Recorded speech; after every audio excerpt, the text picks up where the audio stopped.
If you think that pricing is just another number that you're going to slap on a landing page and never think about again, I am sorry to tell you, but you are hemorrhaging revenue. According to a McKinsey study, even a 1% improvement to your pricing can increase total profits by up to 11%.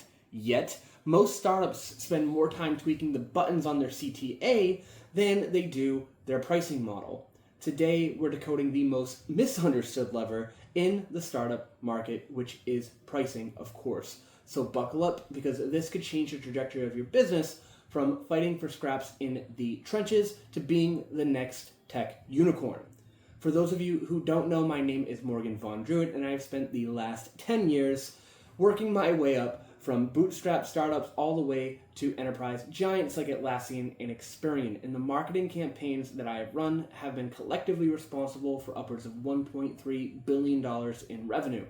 Today I'm taking all of those survival strategies that I learned navigating that jungle and bringing them to you so you don't have to go through the trouble of doing so yourself. For those of you who have seen me before, welcome back to the channel, where we don't just break down tech trends, but we weaponize them for SaaS startups. Today, of course, we're talking pricing, and not just the pick a number and pray approach, but the kind that is actually backed by science, supported by AI, data, and real-world revenue results. By the end of this episode, you'll know exactly how to choose, test, and refine your pricing model, and how to use it to boost retention, LTV, investor confidence, and of course, the number we all care about, profit. This isn't just about what to charge and why, it's about how we communicate value, scale with precision, and turn pricing into a strategic moat. Chapter 1 is all about the growth strategy that is most often overlooked. And let's get one thing straight off the bat. Pricing isn't just about covering costs and then making a little bit of extra profit on the side to make your new venture feel worth it. It's your market signal. It's your brand posture. It tells your buyer exactly where you sit in the value hierarchy and whether or not working with you is going to be worth it for their budget, or if you're just another line item that will be written off in a couple of quarters. Most SaaS founders, they either set it and forget it, or worse, they try and copy their competitors' homework. Unfortunately, the latter is painfully common. Founders will look at, hey, where do we want to sit in the market? These are our competitors and what they're doing, want to be like these companies, but they don't fully understand what their model is, what their trajectory is, what the company mission is, and they're pricing for a different outcome. They'll typically obsess over trying to find product feature parity. They'll hire more SDRs to try and reach similar revenue numbers. They'll launch paid ads and expect for new clients to come flooding in. But then they base pricing on a quick scan of somebody else's pricing page. Make that make sense. What we see a lot is that cost plus pricing is still one of the most common mistakes in the startup and SaaS industry. The real issue, according to Patrick Campbell, founder of Profitwell, is that your internal cost structure has absolutely nothing to do with the extrinsic value that you are providing to your clients. In other words, because it costs you $50 per seat to operate doesn't mean that that seat isn't worth $500 or more to your buyer, especially if it's saving them 20 hours per month. Even worse, you could be copying a competitor's pricing model without knowing why they priced that way. You might not be inside their profit margins. You might not have the same roadmap, customer acquisition costs, or investor pressure to be just slapping on the exact same comparable number or trying to undercut them by 10%. You're just guessing, and you're building a business on somebody else's math. You need to make sure that it makes sense for you, for your customers, and for where your organization is going. A lot of founders fall into the trap of treating pricing like it's a financial artifact. It's something that they did once in the wee early days of their business, but then they never bothered to dig up again. Pricing is an exchange rate for the value you create, so pricing should change dynamically, especially as you come out with new features, you build more ethos in your industry, and you try to position yourself either as the budget option, this is where you go if you just want the baseline cut of tools, or are we a luxury, bespoke, enterprise-grade solution? Your pricing communicates that before you even need to get onto a call. If you've been outsourcing this to finance or your ops, you're giving away your sharpest lever of growth. When pricing is done well, it's not about maximizing revenue. That's going to happen if you're doing anything else right. It's about anchoring expectations, signaling trust, and creating upsell paths. It affects everything from your churn to your CAC to how investors assess your business. So think about it like this. If your product is 10 times better than the status quo, but you're priced like a budget tool, there's a mismatch in communication. You're not just underpricing, you're undermining your own work and your own value, and you're shooting yourself in the foot. You're signaling to the buyer that your solution is less valuable, less trusted, and less proven by having that lower price point. According to April Dunford, author of Obviously Awesome, you can't charge a premium if you don't signal one. So again, your pricing is all about who you want to be perceived as in the market. And there's nothing wrong with being a budget tool. There has to be a company that fills that niche and fills that role. You can do that, but be aware of that if that is how you're priced. The real takeaway here is that pricing is not just a whole bunch of numbers and line items on a spreadsheet. It is a story that you're spinning to your prospects, your users, and your potential buyers. If it is not being reviewed every quarter with the same kind of urgency as your product roadmap or growth plan, then you're not just missing revenue, but you're leaking trust, momentum, and margin. Chapter 2 here is all about the different types of pricing models and when to use them. There's a time and place for everything, so knowing what tool to use and what lever to pull with your pricing is incredibly important, and different products will need different pricing solutions. Let's be real, your pricing model doesn't just impact revenue, it shapes the perception of your product.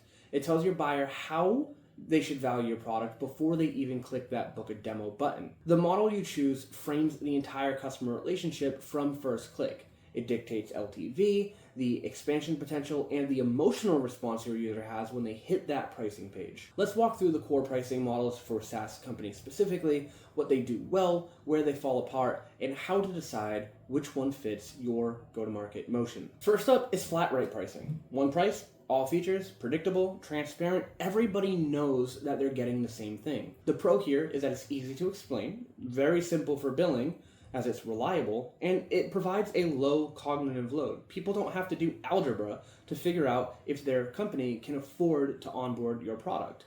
The cons here is that it penalizes low usage customers while simultaneously leaving money on the table for power users. To quote Dan Pekowski from Product Tranquility, flat rate models are like trying to sell a one-size-fits-all unit. You'll always disappoint somebody on one end of the spectrum or the other. This works well when your audience is homogenous and you're selling a singular utility.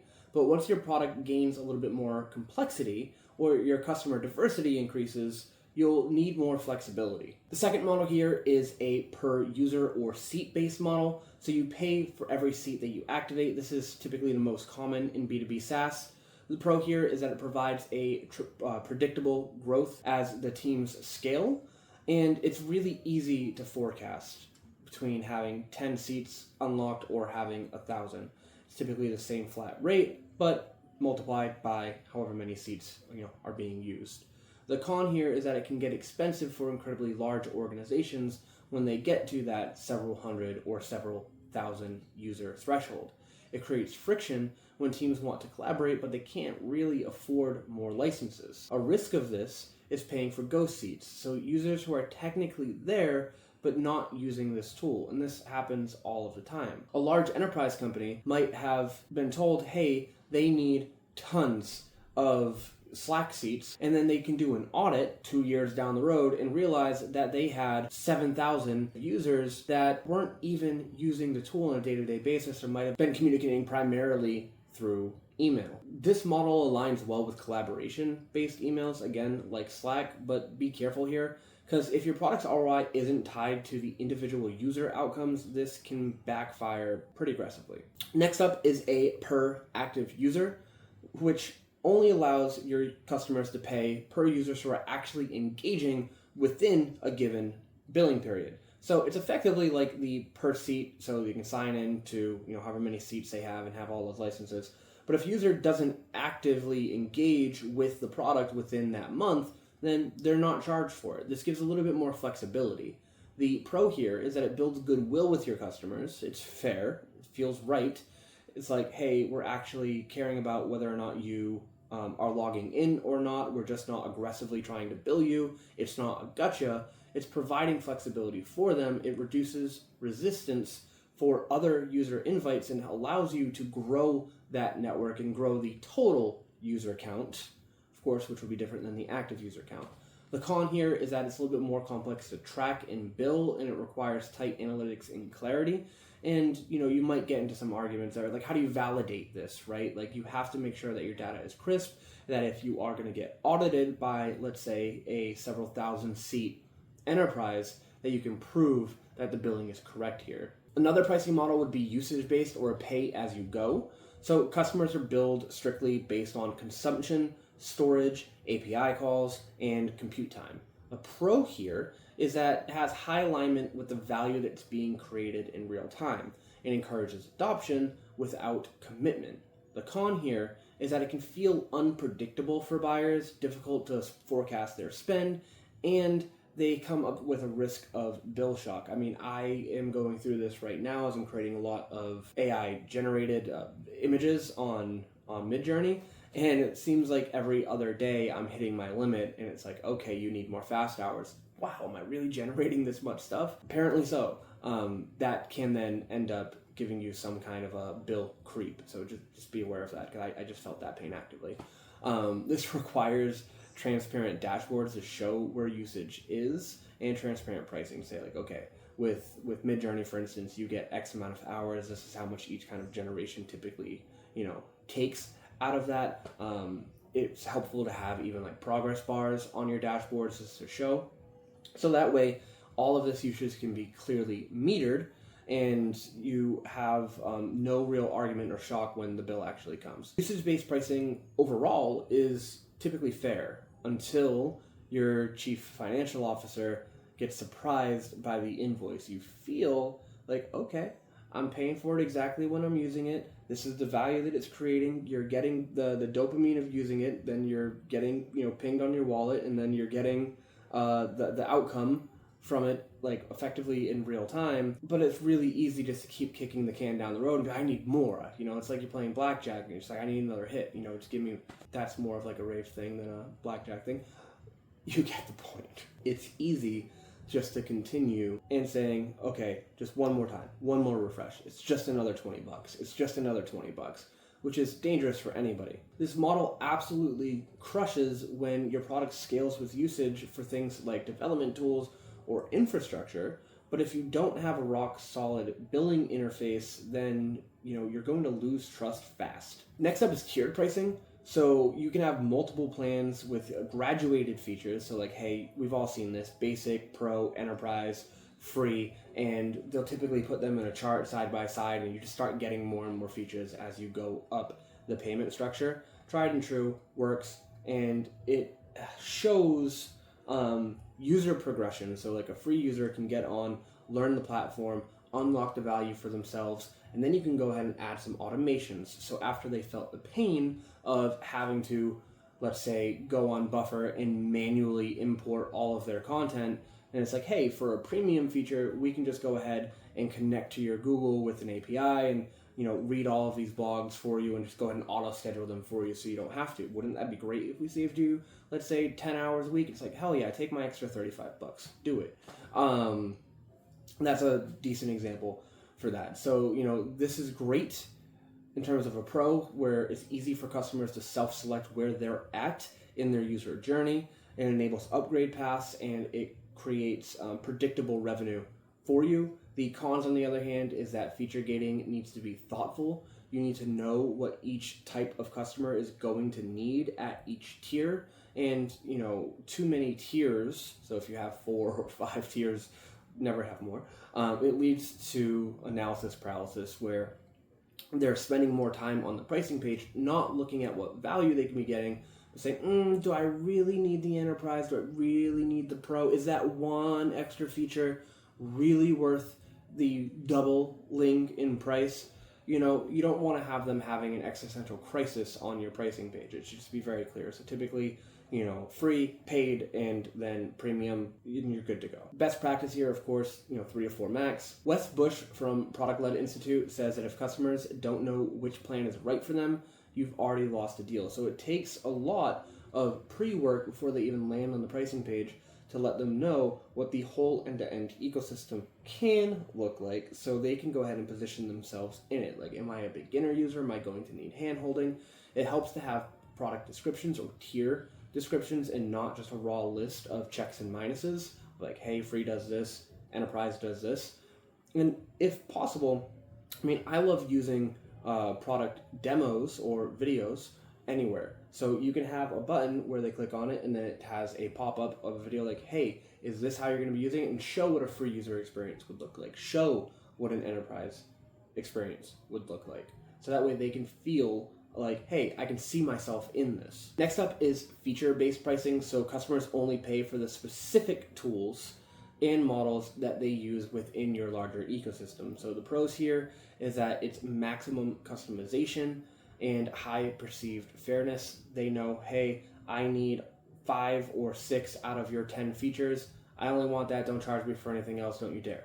The other side of it is it's kind of cognitive overload. People can be real picky and choosy, or if they wanted to change what features they have available to them month over month, or if it happens to be 11 at night and they realize, oh shit, I need access to this other feature. Like, if they can't turn that on immediately, then that leads to some friction in their experience, and just, it's kind of unnecessary. It can result to a death by upgrade sort of scenario where the system gets too expensive when they're maxed out on features.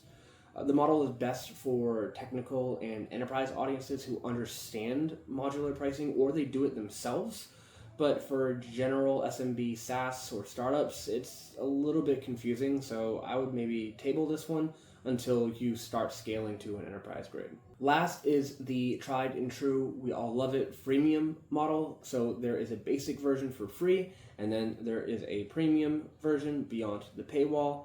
Similar to the tiered pricing, but typically there's just 2. The pros here is that there's low friction. It's massively skewed to impressing the people at the top of the funnel, and it's built for virality. You want people to get on, balloon your user base, encourage people to share, give referrals, and get them that first hit, that first taste, and then say, but isn't it great if we pull off this curtain and there's dozens more features, automations, enterprise grade tools that are beyond the veil, so to speak. The cons here are that there is a high support burden for free users, so they're kind of just wasting your time. You want to be able to upgrade them as quickly as possible. You risk free user bloat, and it only works when you have strong upgrade incentives. So you need to have a significant amount of features gate kept by that paywall. Otherwise, you risk people just floating around on your free version, wasting your resources, your compute, and your support team's time. Des Traynor from Intercom puts this very well. The freemium model isn't about being generous and trying to give everybody a taste of your product. It is about lowering the cost of acquisition through product-led growth. It is about knocking people's socks off in that first 14 days, or if it's free forever, making sure that the initial user experience is, wow, how did I ever live without this? Now I need more. I need to be able to do more and build more from what this free taste is doing. You want to have the core functionality on there, so they still have a reason to come back, but there should be so much extra that can wow that user that will bring them to the premium version that makes it just a no-brainer. It is effectively a demo that's always on. Your freemium model has to be built for conversion, not just exposure. If your free plan delivers all of the value, then you're not really running a freemium model. You're pretty much just giving your product away for free. Again, the point here is to give the baseline version, and then where they can do just enough to get some value out of, but it should be an engine pushing them to premium. Your pricing model is more than just a revenue lever. It is customer psychology. You gotta ask yourself, how do customers experience value in your product? What pricing model mirrors that experience? And where does friction show up in adoption, scaling, and retention? The right pricing model builds trust before a single sales call. It meets the buyer where they are, and then it scales with them and not against them.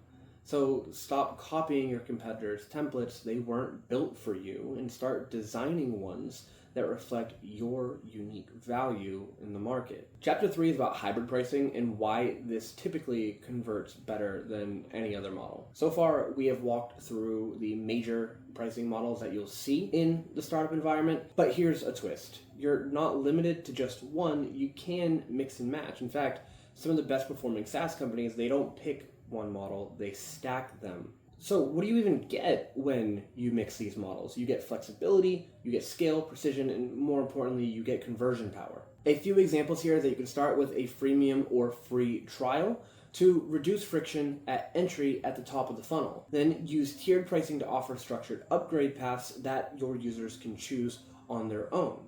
Then you can layer on usage-based charges for high volume or advanced use cases, effectively your super use. Hybrid pricing allows you to capture broad market segments without diluting focus. To zoom out into a larger market, let's look at some real-world use cases. Notion, for instance, uses a free plan for individuals, tiered plans for teams, and usage-based billing for high storage usage teams and add-ons.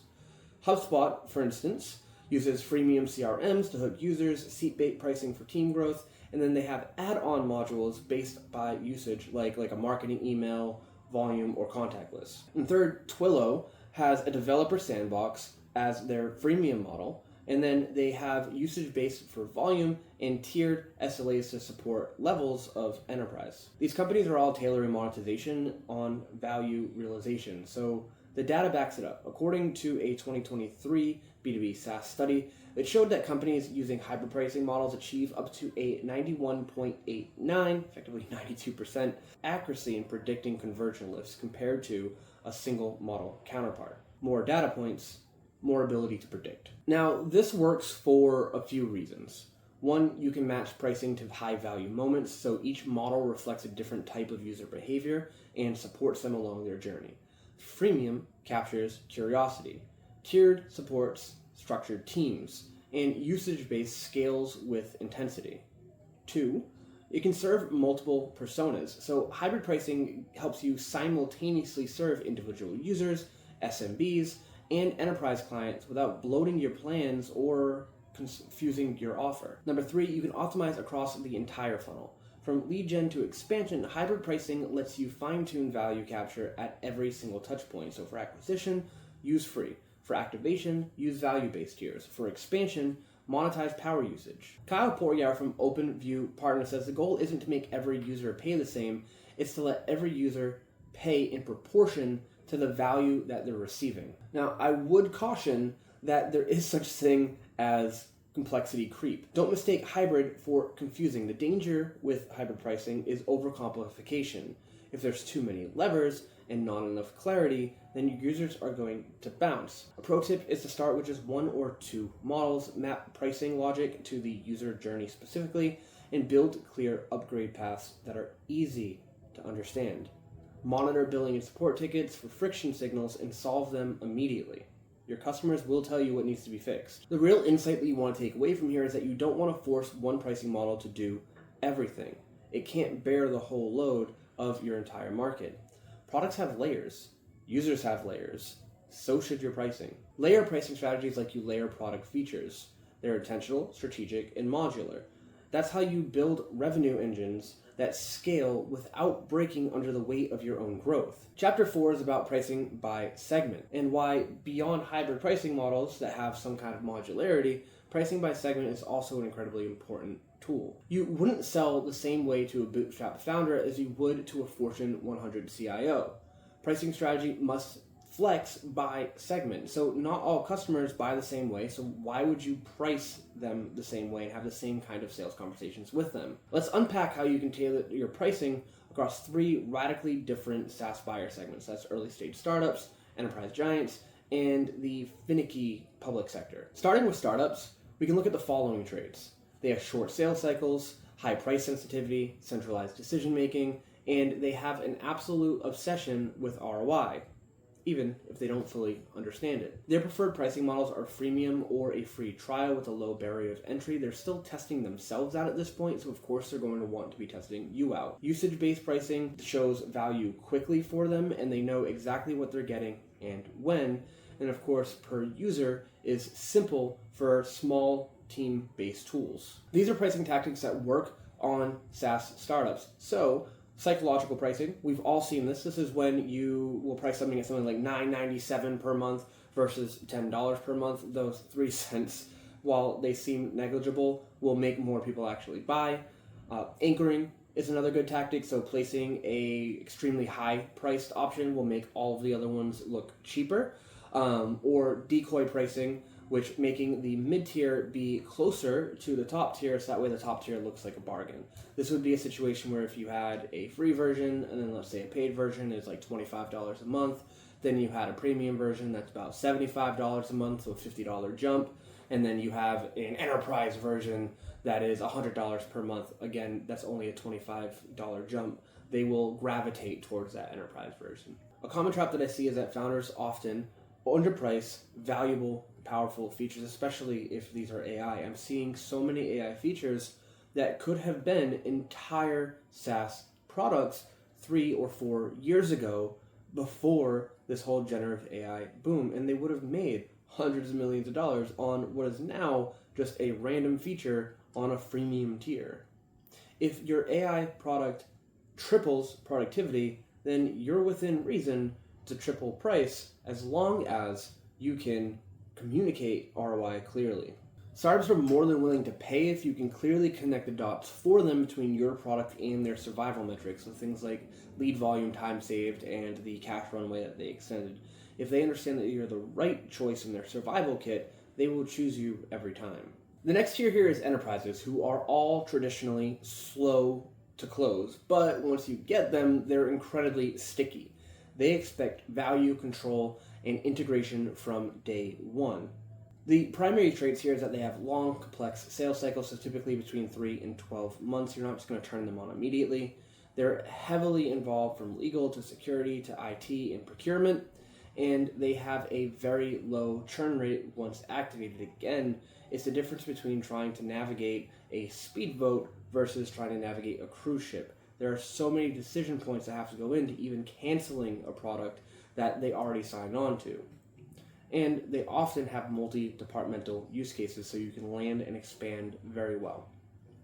The preferred models here are tiered pricing with clearly separated packages, so often volume discounts, quote-based pricing to accommodate bespoke needs that are, of course, unique to their particular use case, industry, company that you won't see with your other clients, and usage-based for features like storage, data enrichment, and AI interface cycles. They tend to value enterprise-grade security, custom integrations and onboarding, SLAs and dedicated support, and airtight compliance. They also want to make sure that there is demonstrable scalability, because if you land in one department of, let's say, 25 seats, and this is a 11,000 employee organization, there is a realistic world that you'll be able to expand very quickly through other departments, especially as value is unlocked for that one team.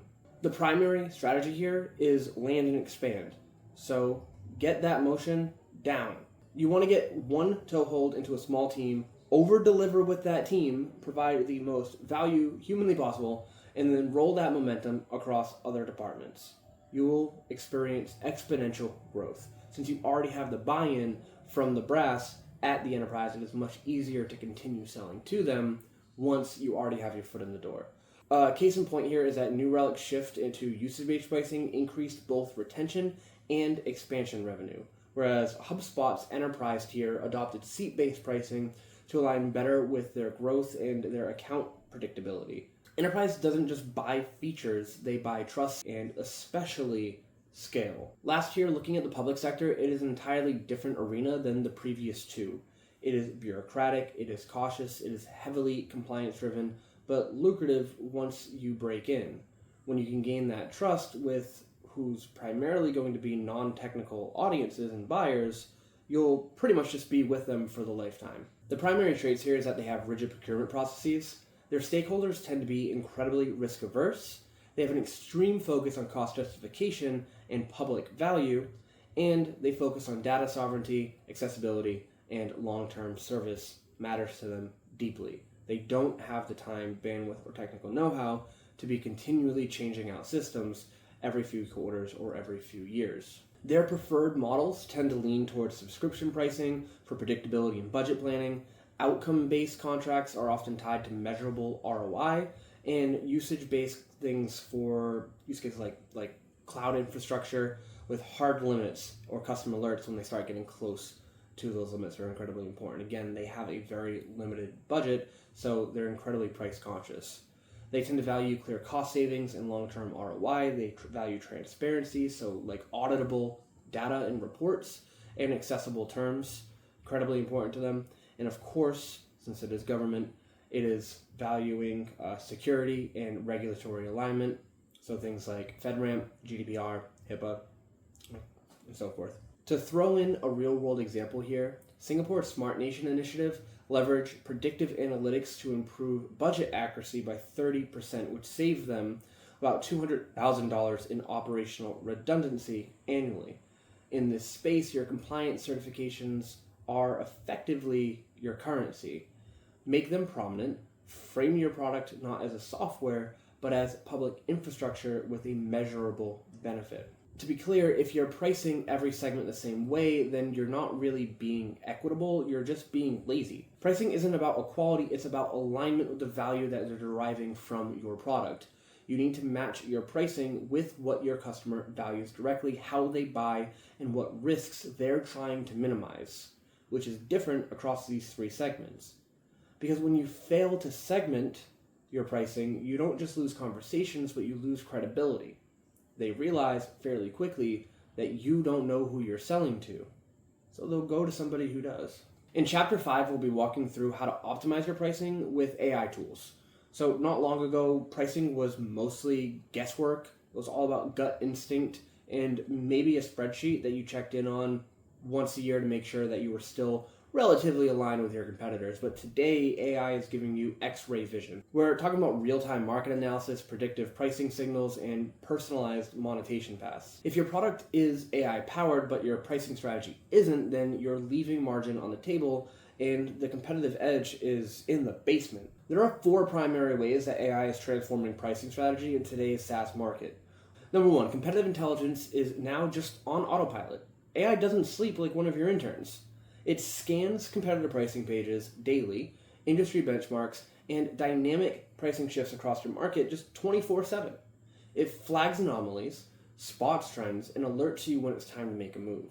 So think of it as a pricing radar. It's always on, it's always learning, and it's always helping you adapt to the market. Number 2 here is predictive customer insights. So AI can help you forecast the willingness for a customer to pay based on a few different aspects.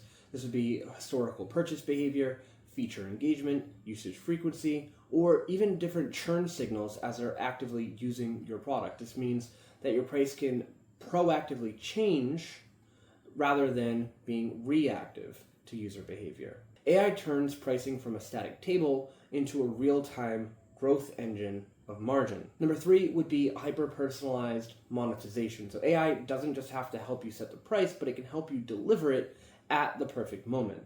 It can trigger an upgrade prompt when usage spikes, or it can give them custom discounts based on predictive churn risk. It can also auto-adjust renewal tiers based on actual adoption and account health. Last would be dynamic testing at scale. So AI can run thousands of pricing variations simultaneously across all of your cohorts, and it replaces the slow A/B testing model with real-time, multi-armed bandit models that continuously optimize towards conversion and higher profit margins. The data here speaks for itself. So according to McKinsey, up to 30% of SaaS revenue is lost due to suboptimal pricing. Most of it is due to strategic strategies that don't evolve with customer behavior and market shifts, and they just end up feeling stale and static. Gartner, on the other hand, found that companies implementing AI-driven pricing tools saw a 3 to 8% increase in pricing within the first 12 months. That's not incremental, that's transformational for your business. We're looking at a real-world use case here. Imagine this scenario. A customer usage pattern shows up with a steep rise in feature adoption, so AI flags them as a high likelihood of being an upsell candidate. Then the system nudges with a contextual upgrade offer via email. It is personalized with their exact ROI value, up to date. So they know exactly what they have received, how much time they have saved, and how much money they have made through your platform. If they decline, that's all right. AI will test a follow-up with them, either extending their trial or offering additional premium features that they didn't have access to entice that renewal or upgrade. The result here tends to be a higher lifetime value, lower churn, and revenue growth without having to hire more reps or having to ship more code. To be clear, your product evolves so quickly, so why can't your pricing? AI gives you the tools to make pricing responsive, contextual, and revenue smart at a pace that most humans just can't match. Now, you would have to have a pricing expert on shift 24/7 to even emulate a fraction of what these systems can do today. If you want to upgrade like a next-gen SaaS company, then you need to stop treating your pricing model like it's an annual decision, or worse, something that you did once when you started your company and then never touched again.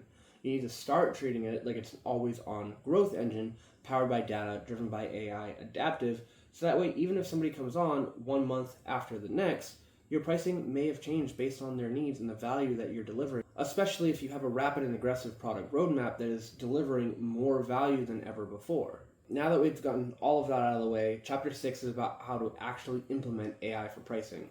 Let's just get one thing straight off the bat. You can't just plug in AI and then it just magically increases all of your margins. There is no just optimize button here. AI-powered pricing only works when it's built on structure, clean data, smart testing, and the right models and culture of iteration.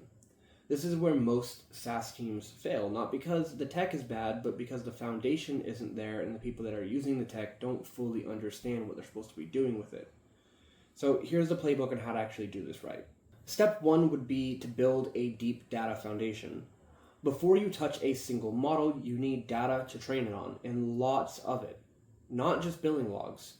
You have to have data layers, so know about your churn rates by cohort and plan, feature adoption patterns by who's using what and how often, usage intensity, so that would be like the volume, frequency, and typically when usage spikes, conversion drop-off points across the entire funnel from top of the funnel down to the bottom of the funnel, historical pricing experiments and the results, which you should be recording, and customer segmentation data, so what is your ICP, the team size that you're going after, industry, and the ARR band. AI is only as smart as your inputs, and if you put garbage in, you're going to get garbage out. So here's a pro tip. Normalize and structure pricing data the same way that you do product analytics. Treat it like it's its own data set, not just an afterthought buried in Stripe exports. Step 2 is to design a robust testing framework. So AI is powerful, but it's useless if you don't have the proper feedback loop set up. You need to test, compare, and learn continuously. Modern pricing experimentation stacks look like this. So you will still be A/B testing. That is a tried and true foundational process. You're a scientist here. So you can test the headline for your pricing models. You can test the user interface, what the landing page looks like, CTA buttons.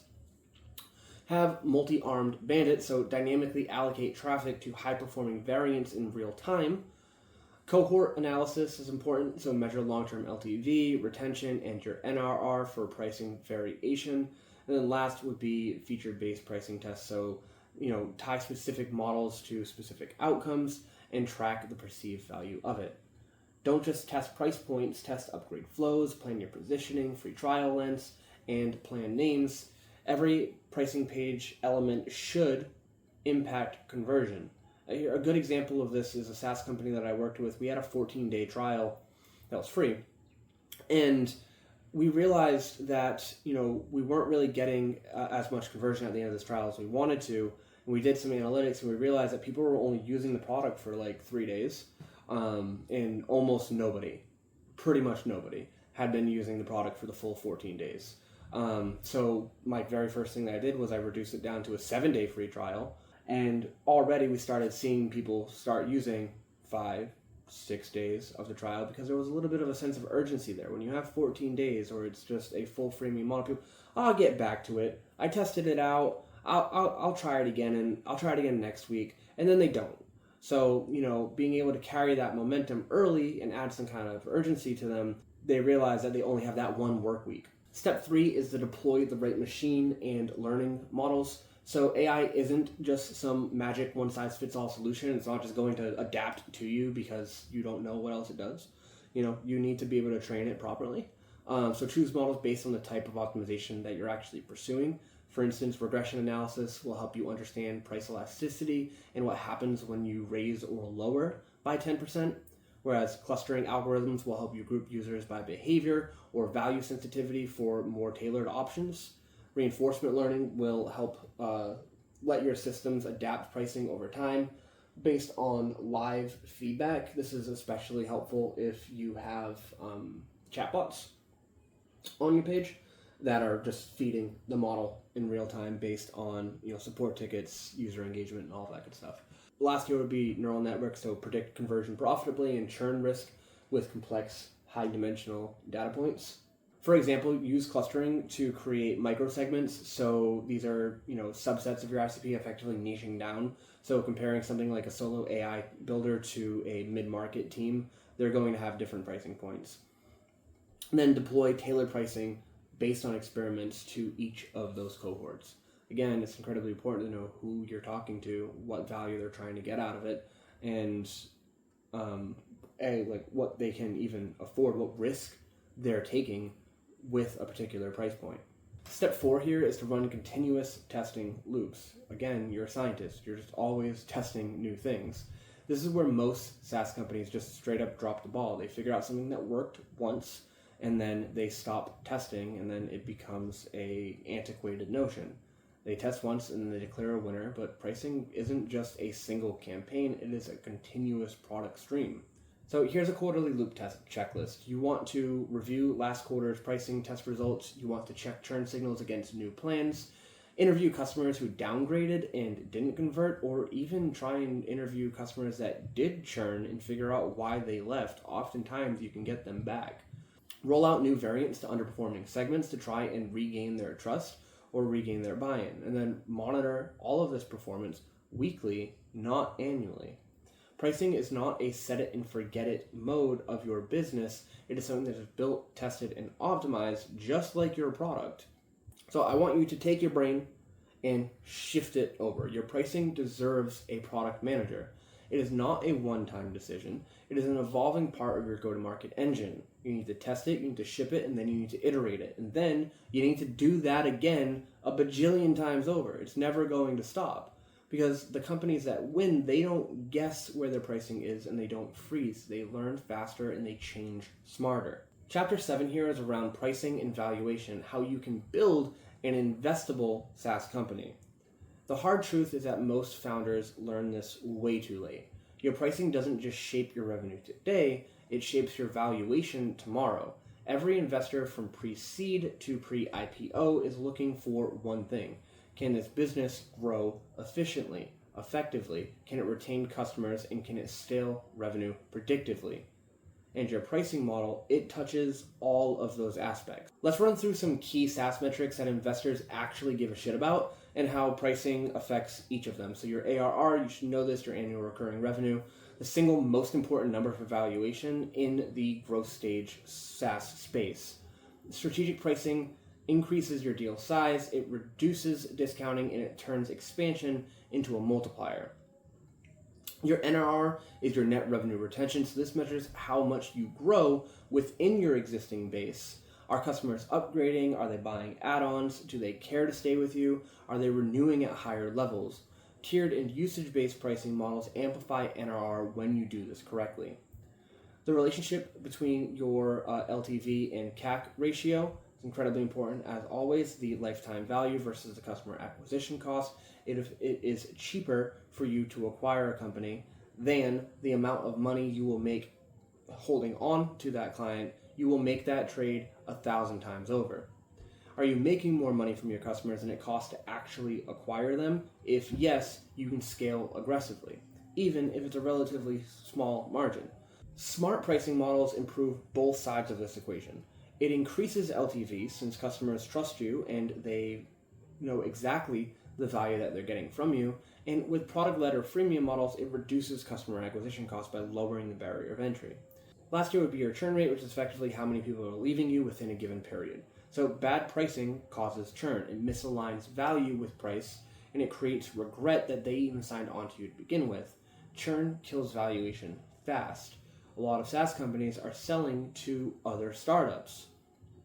And just as much as you're bootstrapped, these companies are as well. You need to show the value that it was the correct choice to take a bet on you, because they're betting their entire company, layoffs, and their own valuation as well. It's cyclical. From an investor lens, if your LTV to CAC ratio is under 3-to-1 or your churn rate is above 5% monthly, VCs typically aren't going to ask about your product. They're going to ask about your pricing architecture. If you need some talking points for the C-suite and the cap table, I'll walk you through some here. So strategic pricing drives healthy unit economics. It turns your product into a compounding asset and not just a feature set.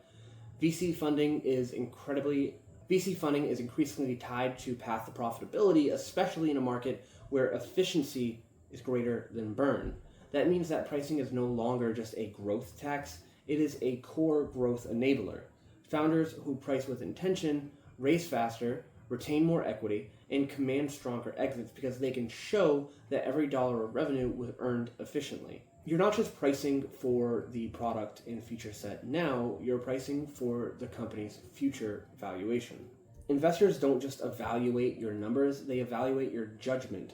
And pricing communicates strategic discipline. It tells them that you know your ICP, you understand your product's true value, and you're not afraid to capture that value confidently and with precision. This is why many successful Series A raises include their pricing strategy in the core pitch deck slide. If you want a premium valuation, you need to have the premium pricing strategy to back it up.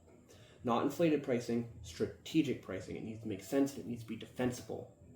Pricing that reflects your worth, it aligns with your core customer value, and it signals to the market that you're building something that is durable and investable. When it comes to fundraising and exit planning, your pricing isn't just a number, it is a narrative. To wrap it all up here, the real job for a pricing iteration is clear communication with your customers of what value they're going to be getting for their dollar. Pricing, again, is not just a one-time product, it is a living part of your go-to-market strategy. Few final recommendations, if this is all you take away, is that you should be holding quarterly pricing committees across product sales and finance to make sure that you are all aligned. Conduct regular customer interviews about the perceived value at each tier. Monitor competitor movements in real time so you know who you're positioned up against. Test pricing page UI, feature positioning, and the copy as well as the numbers. That is equally as important. How are you communicating and presenting yourself as a company? Do you look like an enterprise company, or do you look like something that a bunch of college kids whipped up on a weekend, in their dorm? When raising prices, anchor increases to enhanced features or outcomes. You're not just ticking the price up for no reason. More often than not, you should be ticking the price up alongside new feature releases so you can justify the price increase. You're not just changing the number on the page, you're telling a story of how your company is growing and they're growing alongside you. It's like economic alchemy. There has to be an equivalent exchange. If pricing is the most underutilized lever in the SaaS market, the question really isn't what you charge. It's how well your pricing actually reflects the value that you truly deliver. If you get that right, then everything else will flow from it. If you were able to get any nuggets from this that are going to go ahead and be actionable and help your business, please go ahead and do me a huge favor and like, comment, subscribe, or at least ring the subscription bell. I would definitely appreciate it. And as always, I will do a little finger point dance thing up here. Click that and you'll be watching another video. I still plan on posting these pretty much every day. So happy that you're keeping up with me. Thank you. Ciao.